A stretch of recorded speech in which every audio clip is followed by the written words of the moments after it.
നമസ്കാരം. Carmel calm കളക്റ്റീവിൻ്റെ 6ാമത്തെ webinar സീരീസിലേക്ക് എല്ലാവർക്കും സ്നേഹപൂർവ്വം സ്വാഗതം. ഇഫക്റ്റീവ് പാരന്റിംഗ് എന്ന വിഷയത്തിൽ കാർമൽ കാം കളക്റ്റീവിൻ്റെ ഭാഗമായി കഴിഞ്ഞ കുറേ മാസങ്ങളായി നമ്മൾ കുറച്ചധികം വിഷയങ്ങൾ ചർച്ച ചെയ്തിട്ടുണ്ട്. B A pedologist, well-being well-defined, being unconditional, 5 C's in parenting, sense your child എന്നിങ്ങനെ ഒട്ടനവധി വിഷയങ്ങളിൽ നമ്മൾ കാര്യങ്ങൾ പലതും ചർച്ച ചെയ്തിട്ടുണ്ട്. രക്ഷിതാക്കളുടെ നേരിട്ടും അല്ലാതെയുമുള്ള പ്രതികരണങ്ങൾ നമുക്ക് ലഭിച്ചിട്ടുമുണ്ട്. അതിൽ നിന്ന് തന്നെ ഈ ഒരു കൂട്ടായ്മയുടെ പ്രാധാന്യത്തെക്കുറിച്ചും അതിൻ്റെ സ്വാധീനത്തെക്കുറിച്ചും നമുക്ക് വ്യക്തമായി മനസ്സിലാക്കാനും സാധിച്ചിട്ടുണ്ട്. അതിനാൽ പുതിയൊരു വിഷയവുമായി വരുമ്പോൾ നമ്മൾ അതിലതീവ ശ്രദ്ധാലുക്കളായിരിക്കും. നമ്മുടെ കുഞ്ഞുങ്ങളുടെ ആവശ്യങ്ങളും ആഗ്രഹങ്ങളും എന്നതാണ് ഇന്ന് ചർച്ച ചെയ്യാൻ പോകുന്ന വിഷയം. The wants and needs of our kid. വളരെയധികം സമകാലീന പ്രസക്തിയുള്ള ഒരു വിഷയം തന്നെയാണിത്. കുട്ടികളുടെ ആവശ്യങ്ങളെ തിരിച്ചറിയുക, ആഗ്രഹങ്ങളും ആവശ്യങ്ങളും തമ്മിലുള്ള ഒരു വേർതിരിവ് എന്തെന്ന് മനസ്സിലാക്കുക, അതിൽ രക്ഷിതാക്കളുടെ പങ്ക് എന്തൊക്കെയാണ് എന്ന് ചർച്ച ചെയ്യുക. അതാണ് ഇന്നത്തെ നമ്മുടെ കാർമൽ കാം കളക്റ്റീവിൻ്റെ ലക്ഷ്യം. ആവശ്യങ്ങളും ആഗ്രഹങ്ങളും തമ്മിൽ തിരിച്ചറിയാൻ സാധിക്കുക എന്നത് തന്നെയാണ് അതിൻ്റെ ആദ്യത്തെ പടി. എല്ലാ ആഗ്രഹങ്ങളും ആവശ്യങ്ങളല്ല. ആഗ്രഹങ്ങളെ നമുക്ക് ആവശ്യം, അത്യാവശ്യം, അനാവശ്യം എന്നിങ്ങനെ വിവേചിച്ചറിയാൻ സാധിക്കണം. കുട്ടികൾ പല കാര്യങ്ങളും നമ്മളോട് ആവശ്യപ്പെട്ടു വരും. അത് അവർക്ക് അത്യാവശ്യമുള്ളതാണോ എന്ന് തിരിച്ചറിഞ്ഞ് പ്രവർത്തിക്കാനുള്ള വിവേകബുദ്ധി രക്ഷിതാക്കൾക്കുണ്ടായിരിക്കണം. അതുപോലെ തന്നെ തങ്ങൾ ആവശ്യപ്പെടുന്ന കാര്യം സാധിച്ചു തരേണ്ടത് തന്നെയാണോ, അത്യാവശ്യമാണോ എന്നത് തിരിച്ചറിയാനുള്ള കഴിവ് കുട്ടികൾക്കും ഉണ്ടായിരിക്കണം. കുട്ടികൾക്ക് പലപ്പോഴും ആ ഒരു വിവേചന ബുദ്ധി ശരിക്കും ഉണ്ടാവണമെന്നില്ല, സ്വയം തോന്നണമെന്നില്ല. രക്ഷിതാക്കളുടെ ശ്രദ്ധയും കാര്യക്ഷമമായ ഇടപെടലും ഉണ്ടെങ്കിൽ തന്നെയാണ് അവർക്ക് അങ്ങനെ ഒരു വിവേക ബുദ്ധിയിലേക്ക് എത്തിക്കാൻ നമുക്ക് സാധിക്കുള്ളൂ. ഇപ്പോൾ പല രക്ഷിതാക്കളും പറഞ്ഞു കേൾക്കാറുണ്ട്, അവർക്ക് വേണ്ടതെല്ലാം നമ്മൾ ചെയ്തു കൊടുക്കുന്നുണ്ട്, ഒന്നിനും ഒരു കുറവും വരുത്തുന്നില്ല. ചിലപ്പോൾ നമ്മൾ തന്നെ പറയാറുണ്ട്. എന്നിട്ടും നമ്മൾ ഉദ്ദേശിക്കുന്ന രീതിയിൽ അവരെത്തുന്നില്ല, അവർ പഠിക്കുന്നില്ല, പറഞ്ഞതനുസരിക്കുന്നില്ല എന്നൊക്കെ. ഈ സാധിച്ചു കൊടുത്ത കാര്യങ്ങളൊക്കെ അവർക്ക് ആവശ്യമുള്ളത് തന്നെയാണോ എന്നൊരു തിരിച്ചറിവ് നമുക്കുണ്ടാവേണ്ടതാണ്. കുട്ടിക്ക് ആവശ്യമുള്ള കാര്യങ്ങൾ തന്നെയാണോ നമ്മൾ നേടിക്കൊടുത്തത്, അതോ നമ്മുടെയോ അവരുടെയോ ആഗ്രഹത്തിന് വേണ്ടി ചെയ്യുന്ന കാര്യങ്ങളാണോ എന്നൊരു ഉൾക്കാഴ്ച ഉണ്ടാവണം. പലപ്പോഴും കുട്ടിയുടെ ആവശ്യം അറിഞ്ഞിട്ടല്ല, രക്ഷിതാവിൻ്റെ ഒരു മനസ്സിനനുസരിച്ചിട്ടുള്ള അവരുടെ തോന്നലുകൾക്കനുസരിച്ചുള്ള കാര്യങ്ങളാണ് നമ്മൾ ചെയ്തു കൊടുക്കുക. കുട്ടികളുടെ ആവശ്യത്തിനല്ലെങ്കിൽ അത് അവിടെ നമുക്ക് കറക്റ്റായിട്ടൊരു പാരൻറ്റിങ് നടന്നു എന്ന് പറയാൻ പറ്റില്ല. അതുപോലെ തന്നെ എനിക്കൊരു കാര്യം ചെയ്യാനില്ല, എന്താവശ്യം പറഞ്ഞാലും അച്ഛനും അമ്മയും ചെയ്തു തരും, എനിക്ക് പ്രത്യേകിച്ച് അതിനെക്കുറിച്ച് എന്തെങ്കിലും ചിന്തിക്കാനോ നേടിയെടുക്കാനോ ഇല്ല, ആവശ്യങ്ങൾ ഇങ്ങനെ നിരത്തി വെച്ചാൽ മാത്രം മതി എന്ന രീതിയിൽ കുട്ടി ചിന്തിക്കുന്ന ഒരവസ്ഥയാണെങ്കിൽ അവിടെയും ഇഫക്റ്റീവായൊരു പാരൻറ്റിങ് നടന്നിട്ടില്ല എന്ന് പറയാം. ചുരുക്കി പറഞ്ഞാൽ കുട്ടികളുടെ ഏതൊക്കെ ആവശ്യങ്ങളാണ് പരിഗണിക്കേണ്ടത് എന്നൊരു ധാരണ രക്ഷിതാവിനും, ഏതൊക്കെ ആവശ്യങ്ങളാണ് എനിക്ക് രക്ഷിതാവിൻ്റെ മുന്നിൽ അവതരിപ്പിക്കാൻ പറ്റുക എന്നൊരു ധാരണ കുട്ടികൾക്കും ഉണ്ടാവുന്ന രീതിയിൽ രക്ഷിതാക്കളും കുട്ടികളും തമ്മിലൊരു അണ്ടർസ്റ്റാൻഡിങ് വേണം. അതിന് തങ്ങളുടെ ജീവിത സാഹചര്യങ്ങളെക്കുറിച്ച് അറിയാനും രക്ഷിതാക്കളുടെ പരിമിതിയെക്കുറിച്ച് മനസ്സിലാക്കാനും താൻ ആവശ്യപ്പെടുന്ന കാര്യത്തിൻ്റെ പ്രാധാന്യം എന്താണെന്ന് തിരിച്ചറിയാനും കുട്ടിക്ക് സാധിക്കണം. അങ്ങനൊരു സാഹചര്യം ഉണ്ടാവണമെന്നുണ്ടെങ്കിൽ കുട്ടികളെ നമ്മൾ കുടുംബകാര്യങ്ങളിലൊക്കെ ഇൻവോൾവ് ചെയ്യിക്കണം. അവർക്ക് ചെറിയ ചെറിയ ഉത്തരവാദിത്തങ്ങൾ കൊടുക്കുക, വീട്ടിൽ നടക്കുന്ന കാര്യങ്ങളെക്കുറിച്ച് അവർക്ക് വ്യക്തമായൊരു ധാരണ ഉണ്ടാക്കി കൊടുക്കുക. മാതാപിതാക്കളുടെ വരുമാനം എത്രയാണ്, വരവ് ചെലവുകൾ എങ്ങനെയൊക്കെയാണ് വീട്ടിൽ നടക്കുന്നത് എന്നതിനെക്കുറിച്ചൊക്കെ വ്യക്തമായൊരു ധാരണയുള്ള കുട്ടിക്ക് അവരുടെ ആവശ്യങ്ങൾക്ക്, ആഗ്രഹങ്ങൾക്ക് സ്വയം ഒരു പരിധി നിർണ്ണയിക്കാൻ പറ്റും. അപ്പോൾ അവർക്ക് ഇന്ന കാര്യങ്ങൾ പറഞ്ഞാൽ അത് സാധിച്ചു തരാൻ പറ്റും, അല്ലെങ്കിൽ ഈ കാര്യം പറഞ്ഞിട്ടും കാര്യമില്ല, അത് നടത്തി തരില്ല എന്നൊരു ബോധം സ്വയം ഉണ്ടാവും. ചിലപ്പോൾ അവർക്ക് എൻ്റെ വീട്ടിൽ നിന്ന് എനിക്ക് ഇത്രയൊക്കെ കിട്ടുള്ളൂ, അത് ചിലപ്പോൾ എൻ്റെ കൂട്ടുകാരന് കിട്ടുന്നതിനേക്കാളും കുറവായിരിക്കും എന്ന് സ്വയം അറിയാൻ പറ്റും. പക്ഷെ അങ്ങനെ അവർക്ക് എന്താണോ കിട്ടുന്നത് എനിക്കതില്ലേ എന്നൊരു താരതമ്യം പോലും അവിടെ ആവശ്യമില്ല എന്നത് കുട്ടിക്ക് സ്വയം മനസ്സിലാക്കാൻ കഴിയുന്നുണ്ട് എങ്കിൽ ഒരു പാരൻ്റ് എന്ന നിലയിൽ നമ്മളവിടെ വിജയിച്ചു എന്ന് വേണമെങ്കിൽ പറയാം. ഇപ്പം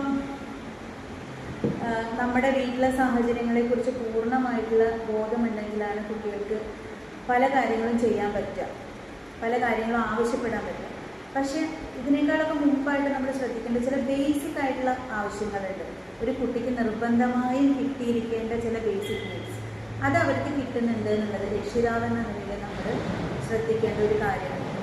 ഉദാഹരണമായിട്ട് ആഹാരം, വസ്ത്രം, ഭക്ഷണം, സ്നേഹം, സുരക്ഷിതത്വം, അതൊക്കെ അവർക്ക് കിട്ടിയിട്ടുണ്ടാകും.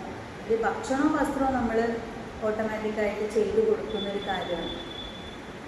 പക്ഷേ കുട്ടിയുടെ ആ വിശ്രമിക്കാനുള്ളത്, അവരുടെ ബേസിക് ആയിട്ട് അവർ ക്ഷീണിക്കുന്നുണ്ടെങ്കിൽ ആ ക്ഷീണം നമ്മൾ മനസ്സിലാക്കുന്നുണ്ടോ, അത്തരം ആവശ്യങ്ങൾ, വളരെ ബേസിക് ആയിട്ടുള്ള അവരുടെ ആവശ്യങ്ങൾ അവർ പറയാതെ തന്നെ തിരിച്ചറിയാൻ രക്ഷിതാവിന് സാധിക്കണം. അപ്പോൾ ചില രക്ഷിതാക്കളൊക്കെ ഭയങ്കര കർശന ബുദ്ധിയുള്ളവരായിരിക്കും.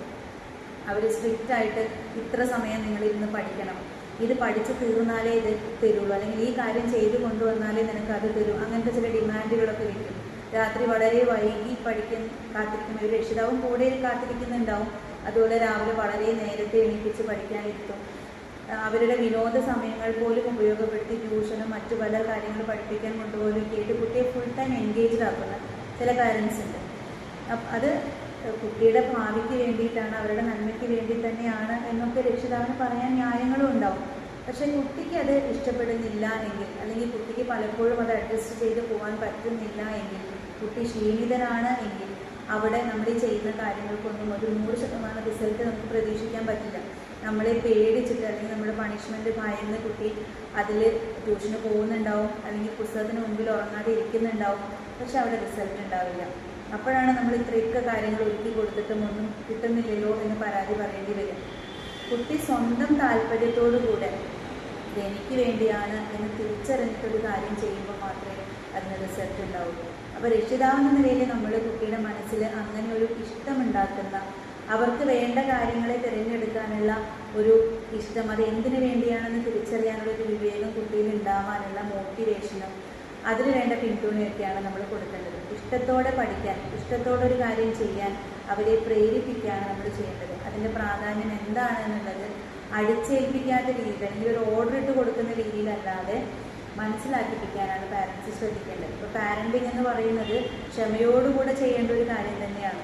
അതിൻ്റെ ആഫ്റ്റർ എഫക്റ്റിനെ കുറിച്ചിട്ട് പാരൻസിന് നല്ല ബോധം ഉണ്ടായിരിക്കണം. ഇപ്പം ആഗ്രഹങ്ങളെല്ലാം നടത്തി കൊടുക്കാനുള്ള ഒരാളാണ് രക്ഷിതാവ് എന്ന് മാത്രം കുട്ടി ചിന്തിക്കാൻ ഇടവരരുത്.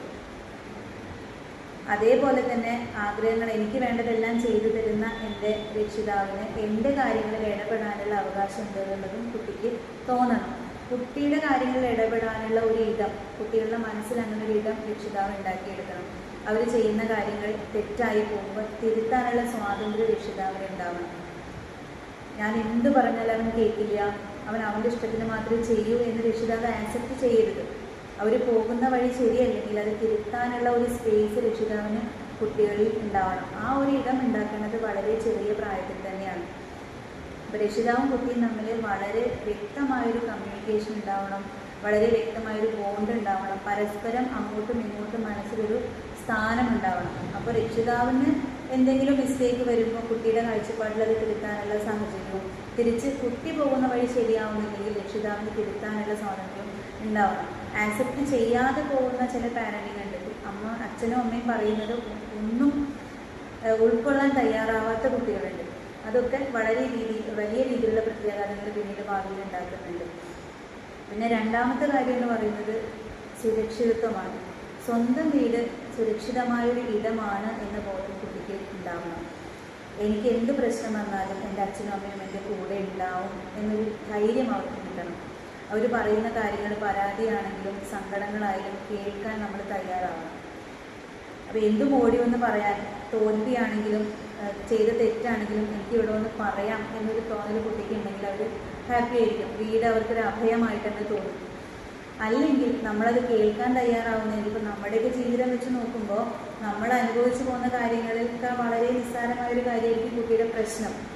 ഇത് ഇത്രയല്ലേ ഉള്ളൂ എന്ന് നിസ്സാരവൽക്കരിക്കാതെ കുട്ടിയുടെ ഭാഗത്തു നിന്ന് ചിന്തിച്ച പ്രശ്നത്തെ കേൾക്കാനും അതിന് പരിഹാരം പറഞ്ഞു കൊടുക്കാനും, ഇപ്പോൾ നിന്റെ ഭാഗത്താണ് തെറ്റെങ്കിൽ അതിങ്ങനെയല്ല, അങ്ങനെയാണ് ചെയ്യേണ്ടതെന്ന് പറഞ്ഞു കൊടുക്കാനുള്ള ക്ഷമ രക്ഷിതാവ് കാണിക്കുന്നില്ലെങ്കിൽ കുട്ടി അതിവിടെ ഒന്ന് പറയില്ല. ആ സങ്കടങ്ങൾ അവർ വേറെ പല രീതിയിലായിരിക്കും ഇല്ലാതെയാക്കാൻ നോക്കുക. അല്ലെങ്കിൽ അവർക്ക് സുരക്ഷിതമെന്ന് തോന്നുന്ന ഫേക്കായിട്ടുള്ള ഇടങ്ങൾ പുറത്തുണ്ടാവും, അങ്ങോട്ട് അവർ ആകർഷിക്കപ്പെടാനും സാധ്യതയുണ്ട്.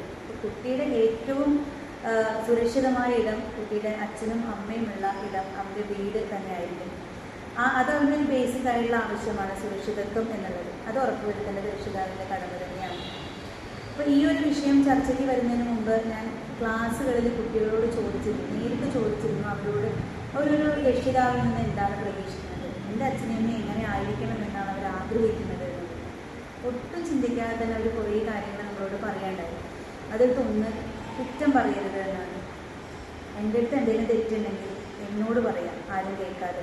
വേണമെങ്കിൽ 2 തന്നാലും കുഴപ്പമില്ല. പക്ഷെ അപ്പുറത്തെ വീട്ടിലെ ആൻറ്റി വരുമ്പോൾ അല്ലെങ്കിൽ വീട്ടിൽ വിരുന്നുകാർ വരുമ്പോൾ അവരോട് എൻ്റെ കുറ്റം പറഞ്ഞ് മേടിക്കാം, അവരുടെ മുന്നിൽ ഇൻസൾട്ട് ചെയ്യുക, നാണം കെടുപ്പോൾ പഠിച്ചോളും എന്ന രീതിയിൽ തന്നെ കൈകാര്യം ചെയ്യുന്നത് ഒട്ടും സഹിക്കാൻ പറ്റണില്ല. അവർക്ക് രക്ഷിതാവിനോട് വെറുപ്പാട് തോന്നുന്നത് അങ്ങനത്തെ കാര്യത്തിൽ. അവരുടെ ഉള്ളിൽ അത് കാരണം ഉണ്ടാകുന്ന ഇൻഫീരിയോറിറ്റി കോംപ്ലക്സ് വളരെ വലുതാണ്. പിന്നീട് നമുക്കത് തിരുത്താൻ പറ്റിക്കൊള്ളണം എന്നില്ല.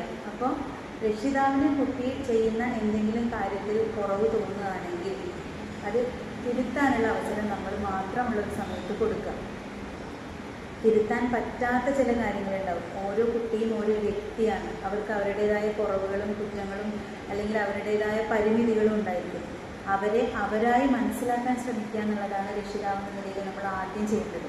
മറ്റുള്ള കുട്ടികളെ വെച്ച് നോക്കാതെ എൻ്റെ കുട്ടി ഇങ്ങനെയാണ് എന്നുള്ളത് നമ്മൾ തിരിച്ചറിയണം. അതിൽ ശരിയല്ലാത്ത കാര്യങ്ങളുണ്ടെങ്കിൽ തിരുത്താൻ നമ്മൾ ശ്രമിക്കണം. തിരുത്താൻ പറ്റാത്ത ചില ഡീഫോമിറ്റീസ് നമ്മളതിനെ വിളിക്കാൻ പാടില്ലെങ്കിൽ കൂടി എന്തെങ്കിലും കുറവുകൾ അല്ലെങ്കിൽ പൊതുവായ ചില കാര്യങ്ങളിൽ അവർക്കൊപ്പം എത്താൻ പറ്റുന്നില്ല എന്നൊക്കെ ഉണ്ടെങ്കിൽ അത് നമ്മൾ ആക്സെപ്റ്റ് ചെയ്യാൻ തയ്യാറാവണം. ഒരിക്കലും അതിനവരെ കുറ്റപ്പെടുത്തുകയോ തളർത്തുകയോ ചെയ്യരുത്. സപ്പോർട്ടായിട്ട് കൂടെ നിൽക്കുമ്പോഴാണ് അവർക്ക് ആ പരിമിതിയുള്ളിൽ നിന്ന് വളരാൻ പറ്റുള്ളൂ. അപ്പോൾ അത് അവരുടെ ഒരു ആവശ്യമായിട്ടാണ് പറഞ്ഞത്.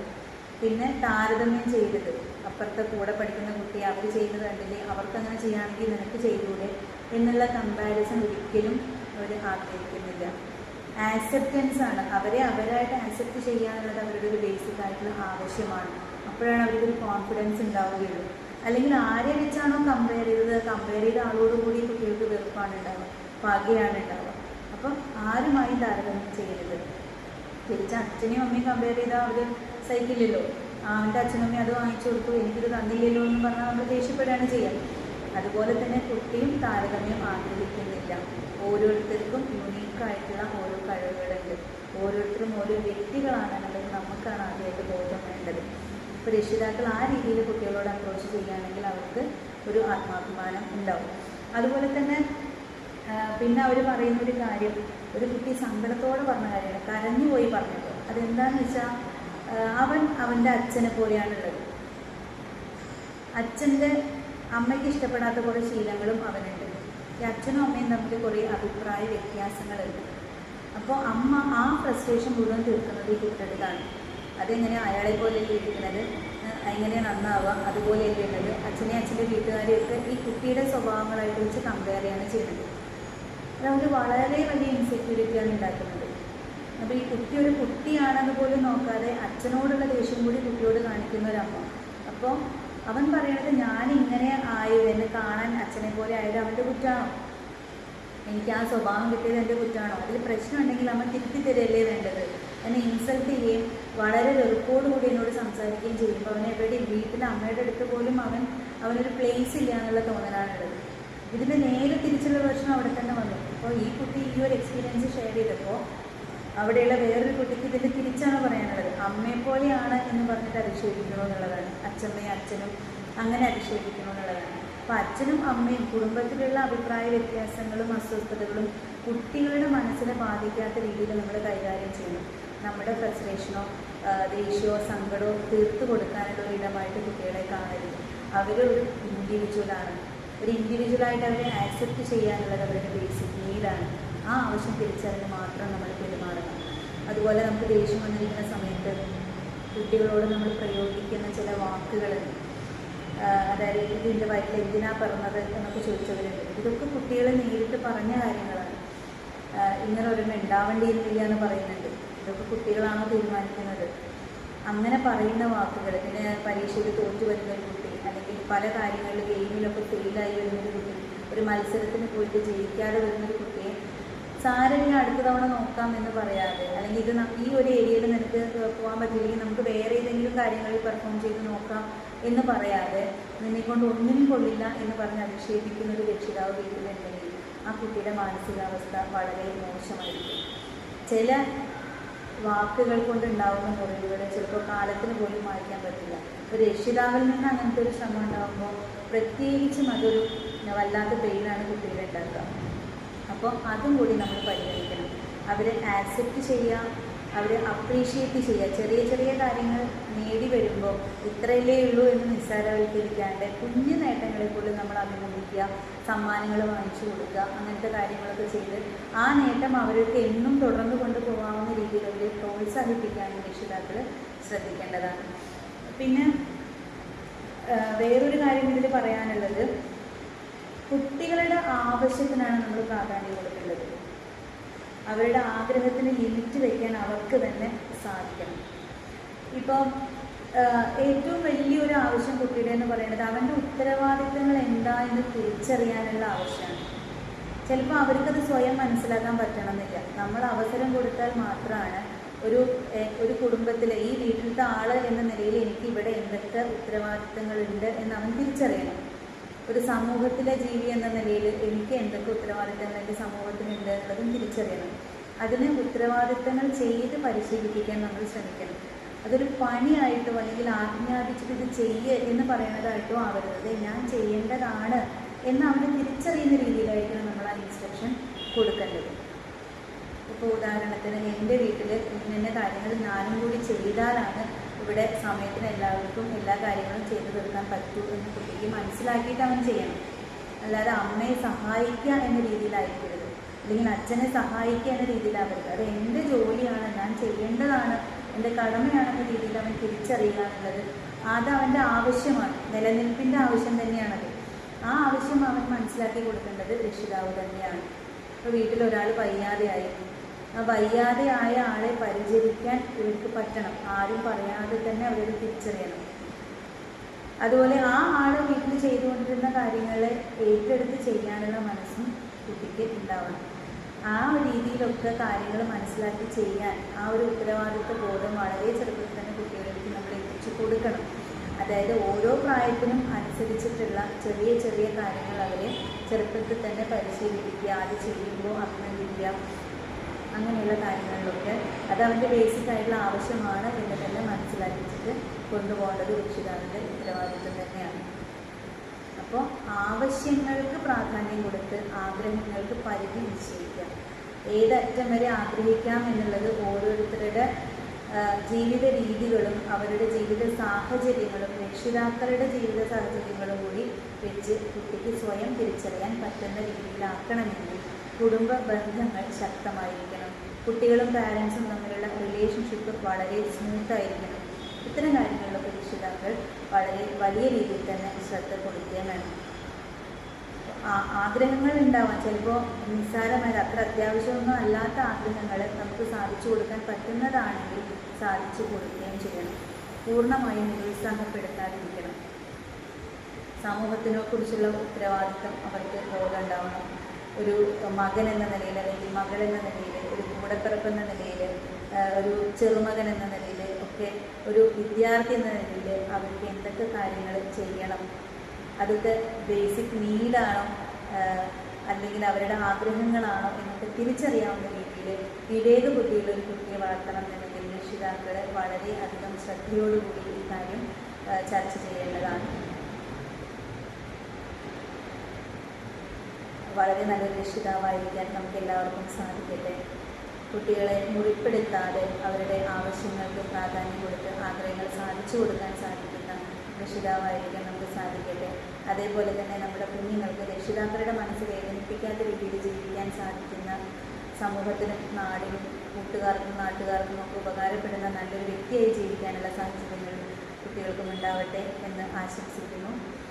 കാർമൽ കാം കളക്റ്റീവിൻ്റെ ഭാഗമായിട്ടുള്ള എല്ലാവർക്കും അതിന് പിന്നിൽ പ്രവർത്തിക്കുന്ന എല്ലാ സ്പന്ദനങ്ങളെയും ഹൃദയത്തോട്